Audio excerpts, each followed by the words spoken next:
بسم اللہ الرحمن الرحیم۔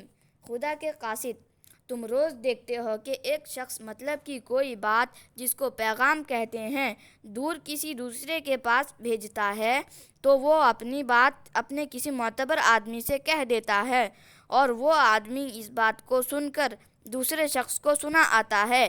اس معتبر آدمی کو ہم قاصد اور پیغام لے جانے والا اور فارسی میں پیغامبر یا پیغمبر، عربی میں رسول کہتے ہیں۔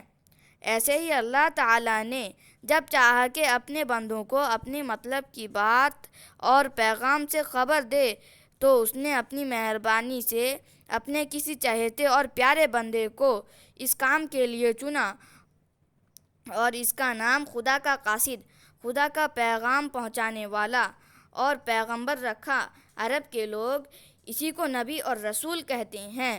خدا کے ان قاصدوں اور رسولوں کا کام یہ ہے کہ وہ خدا کی باتوں کے کرنے کا تم کو حکم دیتا ہے اور کن باتوں کو وہ ناپسند کرتا ہے۔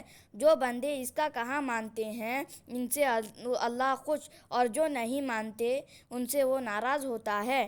ہمارے خدا نے جب یہ دنیا بنائی اور اس میں آدمیوں کو بسانا چاہا تو سب سے پہلے جس آدمی کو پیدا کیا اس کا نام آدم علیہ السلام رکھا۔ انہی آدم علیہ السلام سے سارے آدمی پیدا ہوتے چلے آ رہے ہیں۔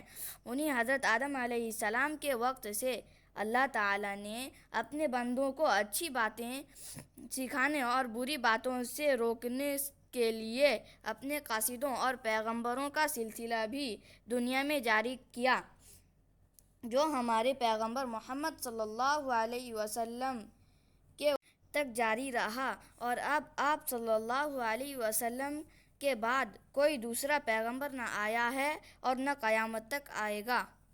Please like, share and subscribe.